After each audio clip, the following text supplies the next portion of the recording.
Hello guys, welcome back to the channel. कल हम लोगों ने यहाँ फाइनेंशियल स्टेटमेंट्स तक पढ़ लिया था। अब हम आगे पढ़ेंगे, but before that we need to revise a little bit. तो रिवाइज करना बहुत ज़रूरी है। हम थोड़ा ऊपर से रिवाइज कर लेते हैं, देखते हैं आपको कितना याद है कितना नहीं है। मेंटेनेंस ऑफ बुक्स में क्या क्या रहता है? बुक्स ऑफ अकाउंट्स में आपको याद है रिसिप्ट्स, एक्सपेंडिचर, सब कुछ, एसेट्स, लाइबिलिटी, सेल, परचेज, सब कुछ रहता है। मेंटेन करना होता है बुक्स ऑफ अकाउंट्स को। फाइनेंशियल ईयर क्या होता है, प्लेस कहाँ पे मेंटेन होता है, अगर कहीं और भी रखना होता है तो 7 डेज़ में आपको बताना होता है रजिस्ट्रार ऑफ कंपनीज़ को। इलेक्ट्रॉनिक फॉर्म में रख सकते हैं आपको, मैंने कुछ कीवर्ड्स बताए थे, लाइक लेजिबल फॉर्म में होना चाहिए, ब्रांच का भी सही रहना चाहिए, वो सब चीज़ें। उसके बाद और भी डिटेल्स देनी होती है, अगर service provider, internet protocol, locations, ये सब देना होता है। Proper books of accounts in relation to branch का भी सही बुक्स मेंटेन होना चाहिए। कौन कौन इंस्पेक्ट कर सकता है, ये आई गेस आपने पढ़ा होगा अपने। पीरियड ऑफ मेंटेनेंस आपको याद रखना चाहिए, कितने साल तक रखना है, याद करो 8 ईयर्स। उससे ज़्यादा भी हो सकता है अगर सेंट्रल गवर्नमेंट डायरेक्ट कर सकता है। और अगर कंपनीज 8 साल से कम तक इनकॉर्पोरेट हुई हैं, अभी 8 साल नहीं हुआ है, तो जितने साल हुआ है उतने साल का रखना होता है। पर्सन कौन रिस्पॉन्सिबल होता है, ये मैंने बताया था आपको, managing director, whole time director and CFO, और कोई भी अदर पर्सन जो बोर्ड उनको देता है, कितना पेनल्टी है उनका। नेक्स्ट इज़ फाइनेंशियल स्टेटमेंट्स क्या होता है। इसमें भी एक पॉइंट था कि 1% कंपनी, स्मॉल कंपनी और डोरमेंट कंपनी को कैश फ्लो स्टेटमेंट्स नहीं भी इंक्लूड कर सकते हैं। तो अब हम आगे पढ़ने वाले हैं।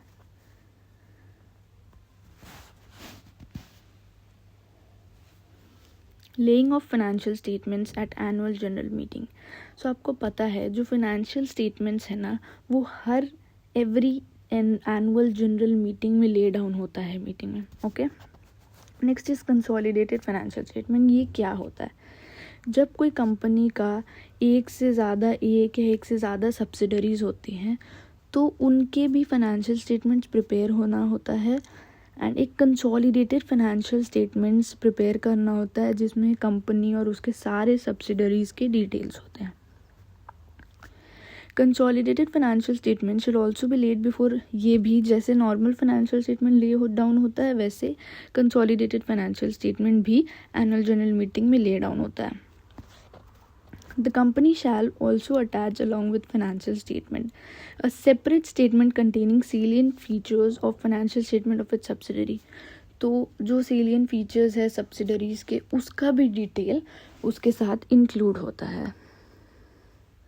For the purpose of consolidated financial statement, subsidiary shall include associate company। तो आप जानते हो associate company को भी इंक्लूड करना चाहिए।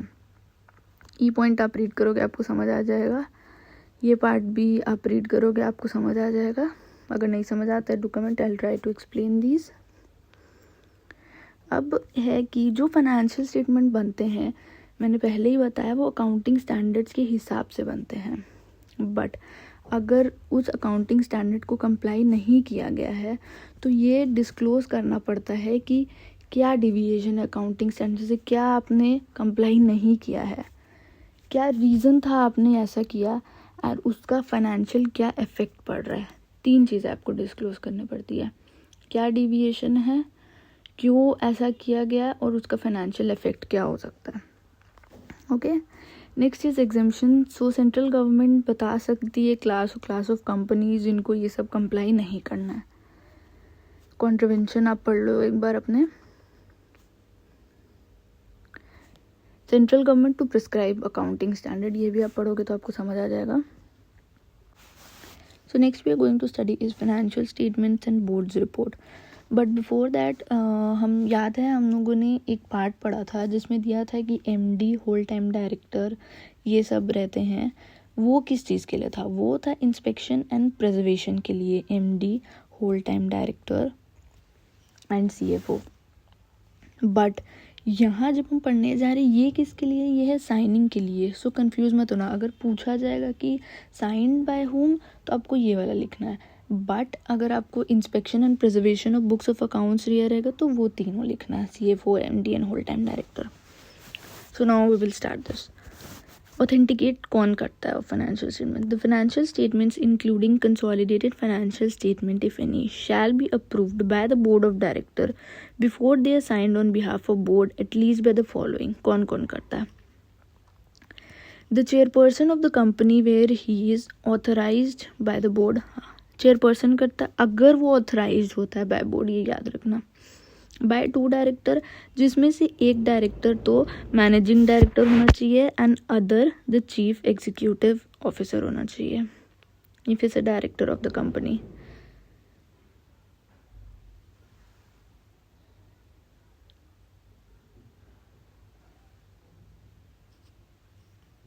नेक्स्ट, चीफ फाइनेंशियल ऑफिसर, जहाँ पे वो अपॉइंट होता है, अगर वो अपॉइंटेड है तो चीफ फाइनेंशियल ऑफिसर को भी साइन करना होता है. एंड कंपनी सेक्रेटरी भी अगर वो अपॉइंटेड होता है. सो कौन 4 होते हैं? चेयरपर्सन होता है, डायरेक्टर्स होते हैं जिसमें से एक एमडी होना बहुत ज़रूरी है, सीएस अगर वो अपॉइंटेड रहता है, सीएफओ अगर वो अपॉइंटेड रहता है. In case of 1 person company आपको पता है एक ही जन रहता है, sign by only 1 director. The auditor report shall be attached by every financial statement. ठीक है, ऑडिटर्स रिपोर्ट हर फाइनेंशियल स्टेटमेंट में अटैच होना चाहिए.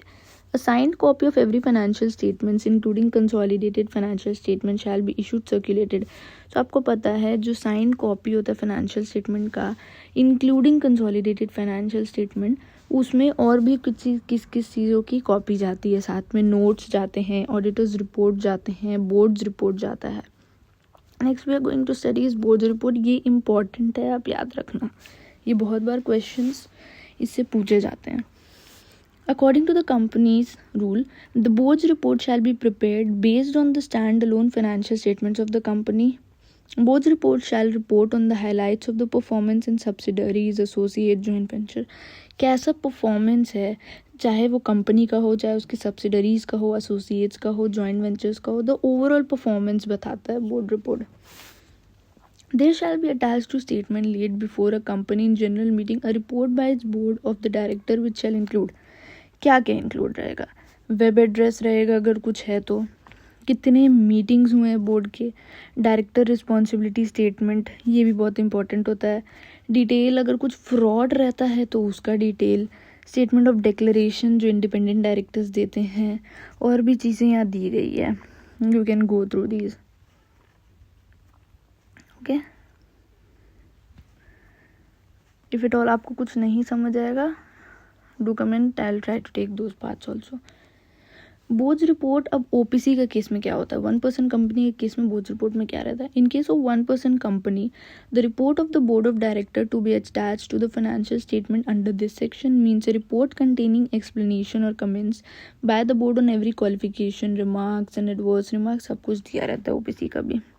अब डायरेक्टर रिस्पॉन्सिबिलिटी स्टेटमेंट क्या होता है, उसमें क्या रहता है, मैंने बोला था ये इम्पॉर्टेंट है.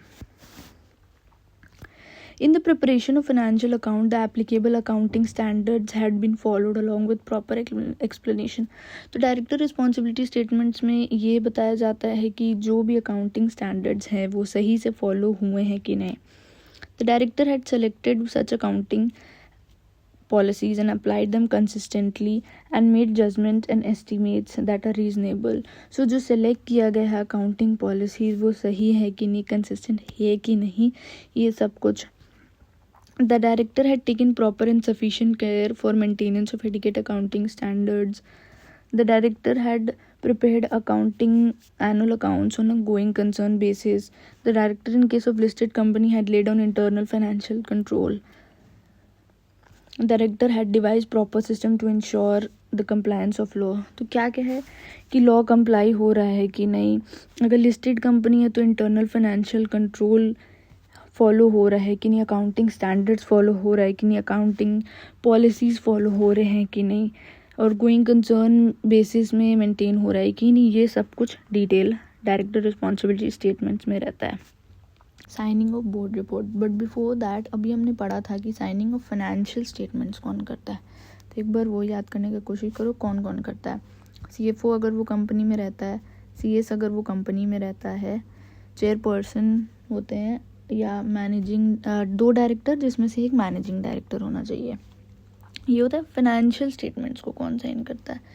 Next is signing of board's report, अब इसको कौन साइन करता है? Board's report and any annexure thereto shall be signed by its chairperson of the company if he is authorized, and where he is not authorized shall be signed by at least 2 director and one of whom shall be managing director or by the director where there is 1 director. तो वो वाला तो आपको पता है. अब boards report कौन कौन साइन कर सकता है? चेयरपर्सन अगर चेयरपर्सन है, अगर नहीं तो 2 डायरेक्टर जिसमें से एक मैनेजिंग डायरेक्टर होना चाहिए, और अगर एक ही डायरेक्टर है तो वो एक डायरेक्टर को उसको साइन करना पड़ता है. कॉन्ट्रवेंशन आप देख सकते हो. Next is corporate social responsibility. Believe me ये बहुत इंपॉर्टेंट है, ये हर जगह काम आता है हमेशा, आपको ये हमेशा याद रहना ही चाहिए. So corporate social responsibility CSR section 135, section भी इसका याद करना बहुत ज़रूरी है, दैट इज़ 135. सो किन किन कंपनीज़ को CSR ज़रूरी रहता है? इफ़ अ कंपनी जिसका नेटवर्थ 500 करोड़ से ज़्यादा हो, टर्नओवर 1000 करोड़ से ज़्यादा हो, और नेट प्रॉफिट 5 करोड़ से ज़्यादा हो, मोर इन एनी फाइनेंशियल ईयर, कोई भी फाइनेंशियल ईयर में कोई भी एक, क्योंकि इसमें और दिया रहता है, आप देख सकते हो सब में और दिया, तो कोई भी एक होता है तो आपको CSR करना पड़ता है. क्या क्या? नेट वर्थ अगर 500 करोड़ से ज़्यादा हो, नेट प्रॉफिट अगर 5 करोड़ से ज़्यादा हो, एंड टर्नओवर अगर 1000 करोड़ से ज़्यादा हो. कितना अमाउंट ऑफ एक्सपेंडिचर करना पड़ता है? Companies require spending at least 2% of the average net profit, ठीक है, for the immediately preceding 3 financial years on CSR activities. जो इमीडिएटली प्रीसीडिंग 3 फाइनेंशियल ईयर होंगे उसके एवरेज नेट प्रॉफिट का 2% CSR एक्सपेंडिचर में जाना चाहिए. किन किन कंपनीज को लगता है? जिसका नेट प्रॉफिट 5 करोड़ से ज़्यादा हो, जिसका नेट वर्थ 500 करोड़ से ज़्यादा हो, एंड जिसका टर्नओवर 1000 करोड़ से ज़्यादा हो. फिर से याद करो, नेट प्रॉफिट 5 करोड़ से ज़्यादा, नेट वर्थ 500 करोड़ से ज़्यादा, एंड टर्नओवर 1000 करोड़ से ज़्यादा. कितना एक्सपेंडिचर करना होगा? 2% of the average net profit of preceding 3 financial year. Also there is an additional point. The above companies are required to constitute CSR committee if the expenditure exceeds 50 lakh. अगर 50 लाख से ज़्यादा का expenditure है तो उन companies को CSR committee भी बनाना पड़ता है, ठीक है. वंस अगेन रिवाइज, CSR कितना? नेट प्रॉफिट 5 करोड़ से ज़्यादा, नेट वर्थ 500 करोड़ से ज़्यादा, एंड टर्नओवर 1000 करोड़ से ज़्यादा. तो उन कंपनीज को CSR करना ज़रूरी है. और बीच में और रहता है हर में, और एंड नहीं है, और है. Okay. Members two copies of audited financial. किन किन को राइट होता है? Members, debenture holder, every trustee of debenture holder, ठीक है, और all other members other than the above. अब मीटिंग के कितने दिन पहले तक ये फाइनेंशियल स्टेटमेंट्स देने होते हैं? It is not less than 21 days before the meeting, but 21 days से कम का भी हो सकता है. बट फॉर दैट कुछ लिमिट रहते हैं कि कितने मेंबर्स को अग्री करना पड़ता है. सो यहाँ दिया गया, ये भी इम्पॉर्टेंट है, आपको याद रखना चाहिए कितने मेंबर्स को अग्री करना चाहिए. अगर कंपनी का शेयर कैपिटल है तो जितने भी मेजॉरिटी पीपल हैं, number of entitled to vote हैं, उनके 95% अग्री करने चाहिए. एंड अगर शेयर कैपिटल नहीं है तो भी 95% of the total voting power exercisable at the meeting, ठीक है. तो 95% तो ज़रूरी है अग्री करना, तभी आप 21 दिन से कम का भी डेज कर सकते हो. इन केस ऑफ लिस्टेड कंपनी क्या होता है? The above provision shall be deemed to be complied with if the copies of documents are made available for inspection at a registered office during working hours for a period of 21 days before the meeting. So in case of listed companies, other than the above provision, अगर copies of the documents है वो registered office में भी inspection के लिए available हैं during working hours for a period of 21 days, meeting के पहले तो भी चलता है. Along with statement containing सेलियन features का भी वो सब डिटेल दिया जाता है, आप रीड कर लेना. The statement is to be sent not less than 21 days before, इसमें भी 21 days before, unless the shareholder ask for full statement. Next एक और यहाँ पे एक इम्पॉर्टेंट चीज़ है, बहुत बार ये मिस हो जाता है छोटे छोटे points. In case of section 8 companies ये 21 डेज़ की जगह 14 डेज़ का टाइम होता है। रिमेंबर इट, 21 डेज़ की जगह 14 डेज़ कंस्टिट्यूट होते हैं उसके जगह।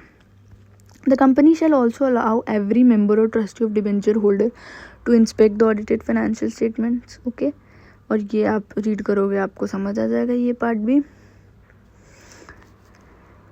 नेक्स्ट इज कॉन्ट्रवेंशन भी आप पढ़ लोगे, आपको समझ आ जाएगा। Copy of financial statements to be filed with the registrar. अब फाइनेंशियल स्टेटमेंट फाइल तो किया जाता है रजिस्ट्रार के साथ, तब उसके बारे डिटेल दी गया है। First is filing of financial statements when adopted. A copy of financial statements including consolidated financial statement if any along with all documents which are required to be attached duly adopted at annual general meeting shall be filed with the registrar within 13 days of the date of annual general meeting. So meeting हो गई, meeting के 21 दिन पहले आपको पता है कि दिया जाता है, उसके बाद अब मीटिंग होने के बाद रजिस्ट्रार के साथ फाइल करना होता है। तो कितने दिन तक फाइल करना होगा? That is 30 days. जब से एनुअल जनरल मीटिंग हुआ है 30 डेज़ के अंदर अंदर करना पड़ता है। और बस फाइनेंशियल स्टेटमेंट नहीं, बट उसके साथ कंसोलिडेटेड फाइनेंशियल स्टेटमेंट्स और कुछ भी जो अटैच करते हैं डॉक्यूमेंट्स वो सब।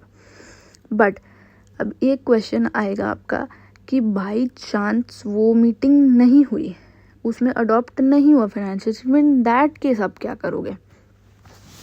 If the financial statements are not adopted, where the financial statements are not adopted at annual general meeting or adjourned annual general meeting, such unadopted financial statement along with the requirement documents shall be filed with the registrar within 30 days of the annual general meeting. अगर नहीं भी adopt हुआ annual general meeting में, वो adjourn हो गया फिर भी नहीं हुआ, तो जो अनअडॉप्टेड फाइनेंशियल स्टेटमेंट है उसी को फाइल कर दिया जाएगा। ओके, रजिस्ट्रार उसको एक प्रोविजनल फाइनेंशियल स्टेटमेंट ट्रीट करेगा।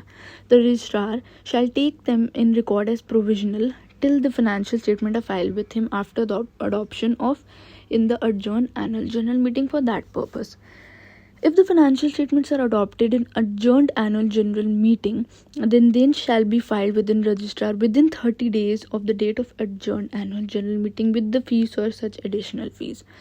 So पहले अगर अडॉप्ट नहीं हुआ तो प्रोविजनल ही मान के 30 डेज़ के अंदर अंदर वो प्रोविजनल माना जाएगा। फिर जब वो फाइनेंशियल स्टेटमेंट अडॉप्ट हो गए हैं, देन इन दैट केस उस मीटिंग के 30 डेज़ के अंदर अंदर आपको रजिस्ट्रार के साथ फाइल करना होगा फाइनल फाइनेंशियल स्टेटमेंट।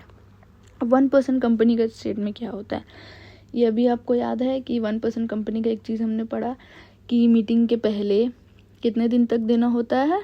14 डेज़। वहाँ पे 21 डेज़ नहीं होता है। अब मीटिंग के बाद का 1% company shall file a copy of financial statement duly adopted by its members along with all the documents which are required to be attached to financial statement within 180 days from the closure of financial year। ये पढ़ना मत भूलना। Okay, 1% company में क्या होता है?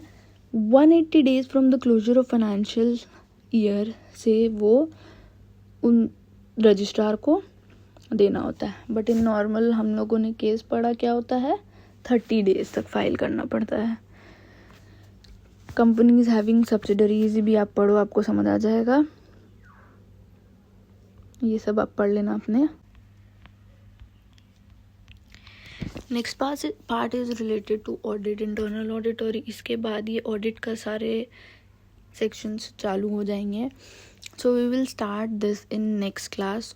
Also I want to say कि जैसे हम लोगों ने बहुत सारे लिमिट्स पढ़े, CSR के लिमिट्स पढ़े, डेट्स पढ़े, सो मैं एक हैंड रिटन, टाइप्ड नहीं, हैंड रिटन आपके साथ एक समरी शेयर करूँगी। उस समरी में क्या रहेगा?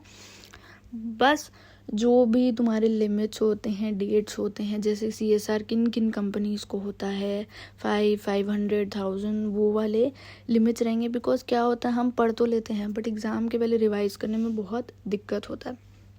सो I will be sharing those in Telegram and WhatsApp channel. So आप वो भी ज्वाइन करके रखना। Name is root to CMA। Also आपको मैं लिंक दे दूँगी डिस्क्रिप्शन बॉक्स में, आप वो ज्वाइन कर लेना। And not only for this chapter but जैसे जैसे हमारा चैप्टर्स होता जाएगा वैसे वैसे मैं उस चैप्टर्स के समरी आपको देते जाऊंगी with all the limits. So this is it for today. Do subscribe to the channel for more updates like these. Thank you.